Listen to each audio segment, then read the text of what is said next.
అసెంబ్లీలో జరిగింది ఒకటైతే బీఆర్ఎస్ నాయకులు మాత్రం మరొకటి జరిగింది అంటూ తెలంగాణ ముఖ్యమంత్రి రేవంత్ రెడ్డిని బద్నాం చేసేటువంటి ప్రయత్నం చేస్తున్నారు అంటూ కొన్ని వార్తలు ఇప్పుడు సోషల్ మీడియాలో చక్కర్లు కొడుతున్న నేపథ్యంలో అసలు అసెంబ్లీలో ఏం జరిగింది, దాన్ని బీఆర్ఎస్ నేతలు మరొక రకంగా ఎందుకు పోర్ట్రేట్ చేసేందుకు ప్రయత్నం చేస్తున్నారు, ఎందుకు రేవంత్ రెడ్డిని బద్నాం చేసేందుకు ప్రయత్నం చేస్తున్నారు అనేది మనం విశ్లేషణ చేసుకునేటువంటి ప్రయత్నం చేద్దాం. ప్రస్తుతం మనతో పాటు ఉన్నారు ప్రముఖ రాజకీయ విశ్లేషకులు, ప్రముఖ సీనియర్ జర్నలిస్ట్ సిఎస్ రావు గారు. సార్తో మాట్లాడదాం.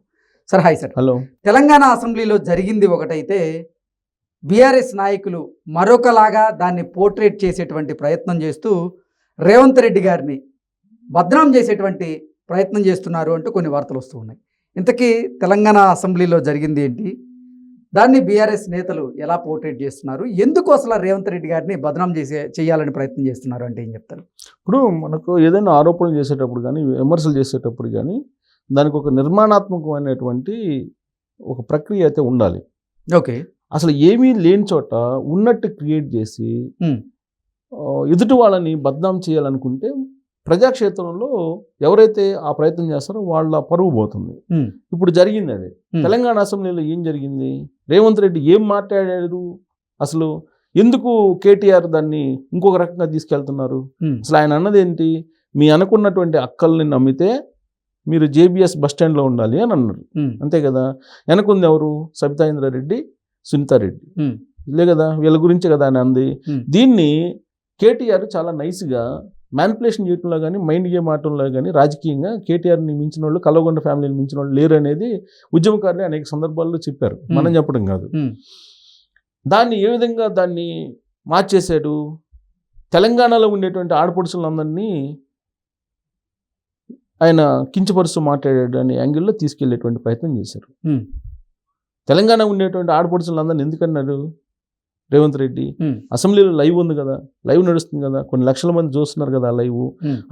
ఆయన ఆ సందర్భంగా ఆయన అన్న మాట ఏంటి, ఇద్దరు మాట్లాడుకుంటున్నప్పుడు కేటీఆర్ నువ్వు నీ అనుకున్న అక్కలు నమ్ముకుంటే నువ్వు జేబీఎస్ బస్టాండ్లో ఉండాల్సిందేని అన్నాడు. దాని కంటిన్యూషన్లో ప్రెస్ మీట్ పెట్టి కూడా చెప్పారు ఎందుకు ఆ మాట అనాల్సి వచ్చింది అని. ఒకప్పుడు సబితా ఇంద్రారెడ్డి తన కాంగ్రెస్లో రమ్మంది, మల్కాజ్గిరి నుంచి పోటీ చేయమన్నారు, కాంగ్రెస్లోకి వచ్చి తీరా నేను కాంగ్రెస్లోకి వచ్చేటప్పటికి ఆమె బీఆర్ఎస్ పార్టీలోకి వెళ్ళిపోయారు, బీఆర్ఎస్ పార్టీలోకి వెళ్ళి బీఆర్ఎస్ పార్టీలో మినిస్టర్ తీసుకున్నారు ఆవిడ అని చెప్పి చెప్తూ, అందుకు నేను అన్నాను అక్కలను నమ్ముకుంటే నువ్వు జేబీఎస్ బస్ స్టాండ్లో ఉంటావు అని నేను నమ్మి మోసపోయాను, ఆవిడ మాట నమ్మి నేను పార్టీలోకి వస్తే ఆమెమో కాంగ్రెస్ పార్టీని వదిలిపెట్టి వెళ్ళిపోయింది, ఆమెతో పాటు ఇంకొక 12 మంది కాంగ్రెస్ పార్టీకి సంబంధించిన ఎమ్మెల్యేలు వెళ్ళిపోయారు అని చెప్పి బట్టి విక్రమార్క కూడా మాట్లాడారు. అదే కదా జరిగింది. తెలంగాణలో ఉండేటువంటి ఆడపడుచులు అందరినీ కించపరిచినట్టు రేవంత్ రెడ్డి గురించి మాట్లాడటం అన్యాయం కదా కేటీఆర్. అసలు అసెంబ్లీలో నిజంగా బాధ్యత ఉంటే బీఆర్ఎస్ పార్టీకి ప్రతిపక్ష నేతగా హోదాను అనుభవిస్తున్నటువంటి కేసీఆర్ ఎందుకు రాడు, అసలు ఎందుకు మాట్లాడు, ఎందుకు అసెంబ్లీలో అడుగు పెట్టరు? ప్రతిపక్ష నాయకుడిగా ఆయన అసెంబ్లీకి రాకుండా అసలు బీఆర్ఎస్ పార్టీకి మాట్లాడేటువంటి ఒక నైతికత అయితే ఉందా? ప్రతిపక్ష నేత రావాలి కదా, ఎందుకు రావట్లేదు? అంటే ప్రజలు ఇచ్చిన తీర్పుని మీరు గౌరవించరా? ప్రజాస్వామ్యం అంటే లెక్కలేదా? పై ఎన్ని పెట్టుకొని వాళ్ళు రేవంత్ రెడ్డిని బదనాం చేసేటువంటి ప్రయత్నం ప్రతిరోజు అసెంబ్లీలో చేస్తూనే ఉన్నారు. విద్యుత్కు సంబంధించినటువంటి చర్చ వస్తే ప్రభుత్వం తరఫు నుంచి అఫీషియల్ డేటా ఇస్తుంటే అది తప్పు అంటారు. ఇప్పుడు యాదాద్రి, భద్రాద్రి, ఛత్తీస్గఢ్తో కుదుర్చుకున్నటువంటి ఒప్పందాల్లో కుంభకోణం జరిగింది, 30,000 కోట్లు కుంభకోణం ఉందని చెప్పేసి వాళ్ళు డేటా చెప్తున్నారు కదా, దానికి వివరణ ఇవ్వాలి కదా వీళ్ళు బీఆర్ఎస్ పార్టీ వాళ్ళు. వివరణ ఇవ్వాల్సినటువంటి ప్రతిపక్ష నాయకుడేమో అసెంబ్లీకి రాడు, హరీష్ రావు ఇవ్వాల్సి వస్తుంది. హరీష్ రావు కూడా రాలేదు కదా, మరి ఎందుకు రాలేదు అసలు అసెంబ్లీకి? ఎంత జరుగుతున్నప్పుడు హరీష్ రావు రాలేదు కదా. నిన్న బుధవారం రోజు కనపడలే ఆయన, ఈ రోజు వచ్చారు. సరే, ఈ రోజు అక్కడ కొంచెం రచ్చ అవడంతో ఇద్దరిని అరెస్ట్ చేశారు. రచ్చ ఏంది అదే, ఏది తెలంగాణలో ఉండేటువంటి అక్కలందరినీ విమర్శించాడు రేవంత్ రెడ్డి, క్షమాపణ చెప్పాలనే దాని మీద అసెంబ్లీలోకి వెళ్ళి అసెంబ్లీ లాబీల్లో కూర్చొని వాళ్ళు నల్ల రిబ్బన్లు కట్టుకుని నిరసన వ్యక్తం చేస్తుంటే ఏం చేస్తారు, అసెంబ్లీ ప్రొసీడింగ్స్ ప్రకారం ఏం చేస్తారు, తీసుకెళ్లి మార్షల్స్ని బయటపడేస్తారు, మార్షల్స్ తీసుకెళ్లి బయటపడేస్తారు. బయట కూడా వీళ్ళు ఇంకా ధర్నాలు చేస్తుంటే పోలీసులు అరెస్ట్ చేసి తీసుకెళ్ళి పోలీస్ స్టేషన్లోనూ లేకపోతే వాళ్ళ మీద కేసులు పెట్టి బయటకు పంపిస్తారు. ఇది ఎవరైనా చేసేది కదా. బీఆర్ఎస్ పార్టీ అధికారంలో ఉన్నప్పుడు అసలు కనీసం ఆ మాత్రం నిరసన వ్యక్తం చేసేటువంటి అవకాశం కూడా ఇవ్వలేదు కదా.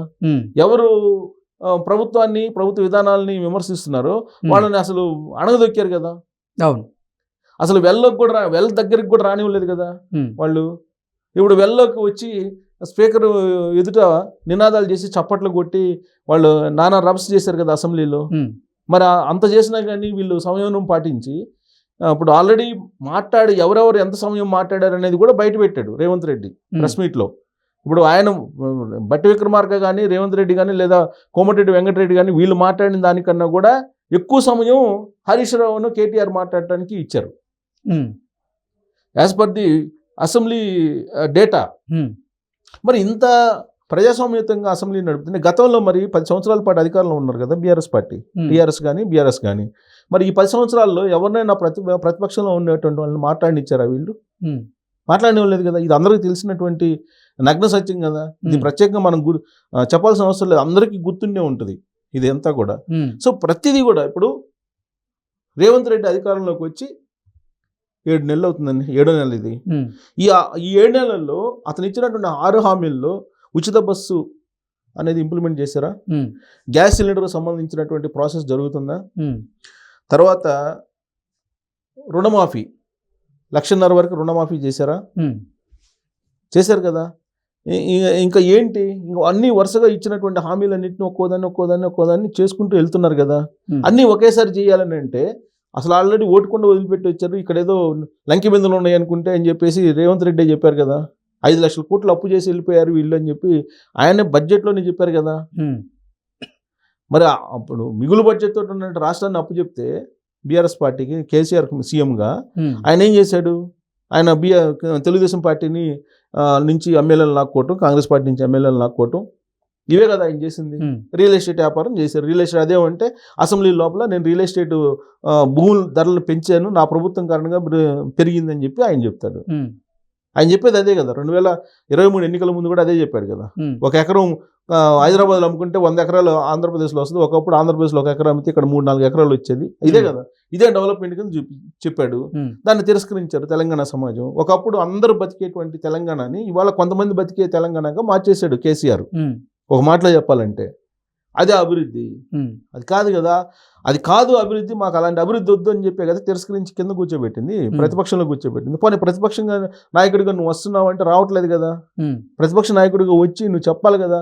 నువ్వు చెప్పకుండా నువ్వు ఫోన్ ట్యాపింగ్ గురించి చెప్పాల్సి, కాళేశ్వరం గురించి చెప్పాలి, విద్యుత్ ఒప్పందాల గురించి చెప్పాలి, భూముల భూ కుంభకోణం ధరణి పోట్ల గురించి ఇవన్నీ చెప్పాలి కదా. ఇవన్నీ చెప్పాల్సిన నాయకుడు ప్రతిపక్ష హోదా అనుభవిస్తూ, క్యాబినెట్ హోదాను అనుభవిస్తూ, ప్రజాధనంతో ఆయన ఫామ్ హౌస్లో సేద తీరుతూ విలాసవంతమైన జీవితాన్ని గడుపుతూ ప్రజలకు బాధ్యత వహించాల్సింది కేసీఆర్ లేకపోతే ఎవరు? పైగా ఇప్పుడు రేవంత్ రెడ్డిని బదనాం చేస్తున్నారు వాళ్ళు. అన్నటువంటి మాటకి భలే విచిత్రంగా మాట్లాడుతుంటారు బీఆర్ఎస్ పార్టీ వాళ్ళు. అప్పుడు కూడా ఉద్యమం అప్పుడు కూడా అందరినీ ఇప్పుడు ఆంధ్రాలో అనేవాళ్ళు, మళ్ళీ ఆంధ్రాలో కొంతమందిని అంటారు మళ్ళీ. అలా దాన్ని రక్తి కట్టించి ఉద్యమాన్ని తీవ్రతని పెంచేటువంటి ప్రయత్నం చేశారు. దాంట్లో భాగంగా రకరకాల ప్రయత్నాలు చేశారు. అది రేవంత్ రెడ్డి అనేక సందర్భాలు చెప్పారు వీళ్ళ ఉద్యమం గురించి. ఇప్పుడు వీళ్ళ ఉద్యమం ఎలా జరిగింది అనే దాని మీద ఖచ్చితంగా బయట పెట్టాలి, అసలు వీళ్ళ ఉద్యమంలో ఏం జరిగింది అనేది రేవంత్ రెడ్డి కూడా ప్రయత్నం చేస్తున్నారు. ఎందుకంటే ఈ చరిత్ర, ఒక ఉద్యమ చరిత్ర అనేదాన్ని వక్రీకరించారనేది రేవంత్ రెడ్డి యొక్క అభిప్రాయం. వక్రీకరించి అదేదో కేసీఆర్ తెలంగాణ పిత అన్నట్టుగా ఫోకస్ చేస్తున్నారు, అది కరెక్ట్ కాదు అనేటువంటి యాంగిల్లో రేవంత్ రెడ్డి యొక్క అభిప్రాయం ఉంది. దాన్ని అందుకే అసలు ఏం జరిగింది ఉద్యమంలో అనే దాన్ని చరిత్ర పుస్తకాల్లో పెట్టేదానికి ఆయన ప్రయత్నం చేస్తున్నాడు, డాక్యుమెంటరీ రూపంలో తీసుకెళ్ళడానికి కూడా ప్రయత్నం చేస్తున్నాడు. సో కాంగ్రెస్ పార్టీ తెలంగాణ ఇచ్చిందండి, ఇది వాస్తవం.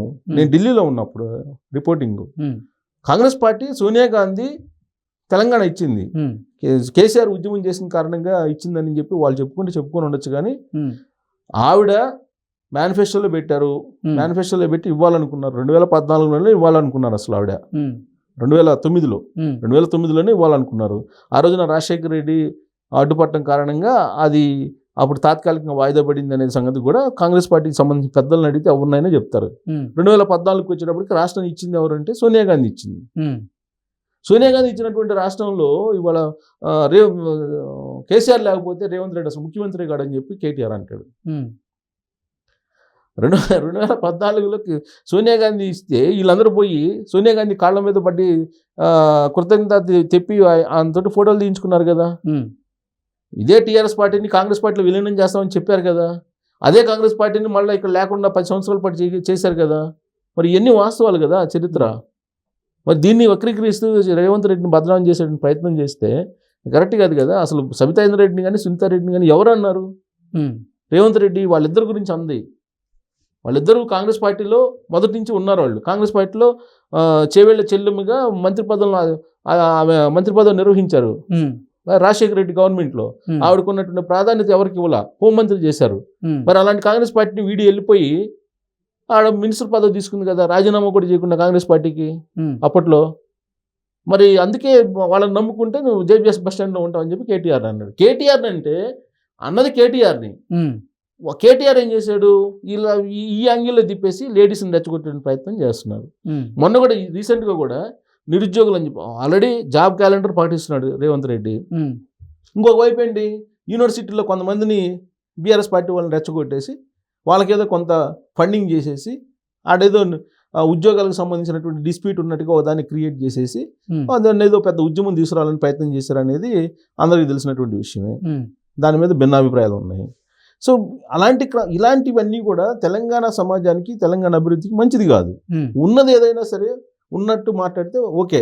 అలా కాకుండా రేవంత్ రెడ్డిని బద్నాం చేయాలి, రేవంత్ రెడ్డి సీఎం కాకుండా ఎవరైనా పర్లేదు కాంగ్రెస్ పార్టీలో, లేదా కాంగ్రెస్ పార్టీలో కాంగ్రెస్ పార్టీ ప్రభుత్వాన్ని పడగొట్టాలి, రేవంత్ రెడ్డిని ముఖ్యమంత్రిగా దించేయాలి, ఈ ప్రయత్నం అనేది మంచిది కాదు. ఇది బీఆర్ఎస్ పార్టీ మనుగడకి కూడా అంత మంచిది కాదు అనేది నా వ్యక్తిగతమైనటువంటి విశ్లేషణ. ఒకటి. రెండు, బీఆర్ఎస్ పార్టీ నుంచి కాంగ్రెస్ పార్టీలోకి వచ్చిన ఎమ్మెల్యేలు మళ్ళీ కాంగ్రెస్ నుంచి బీఆర్ఎస్ పార్టీలోకి వెళ్ళిపోతున్నారు అని అంటున్నారు. అది ఎవరు వెళ్ళాలా? ఒకళ్ళు వెళ్ళారు, ఆయన దానికి కూడా వివరణిచ్చారు రేవంత్ రెడ్డి. పోయి కాఫీ తాగినంత మాత్రాన పార్టీలో చేరినట్ట ఒక 15 మంది వచ్చి నా దగ్గరికి వచ్చి మాట్లాడారు, కాఫీ తాగి వెళ్ళారు అసెంబ్లీలో. మరి వాళ్ళందరూ బీఆర్ఎస్ పార్టీ వల్ల కాంగ్రెస్లోకి వచ్చినట్టేనా అని చెప్పి ఆయన దానికి సంబంధించిన వివరణ ఇచ్చారు. సరే, ఒక ఎమ్మెల్యే ఏదో అసంతృప్తిగా ఉన్నట్టున్నారు కాంగ్రెస్ పార్టీలో, ఏదో స్థానికంగా ఆయనకు ఉన్నటువంటి ఇబ్బందుల కారణంగా బీఆర్ఎస్ పార్టీ నుంచి కాంగ్రెస్లోకి వచ్చినటువంటి ఆయన.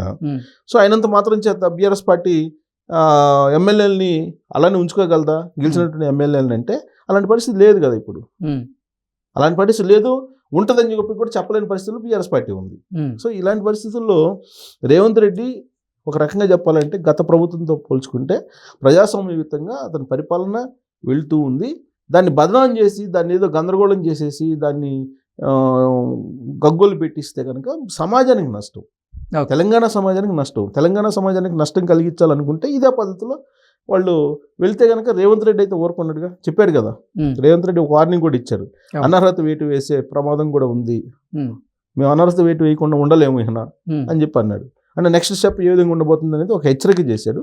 ఆ హెచ్చరికని గమనించి వాళ్ళు కనుక కరెక్ట్గా ఉంటే ఓకే, అదర్వైజ్ తీవ్ర పరిణామాలను ఎదుర్కోవాల్సి ఉంటుంది. Okay sir, thank you so much. Thank you.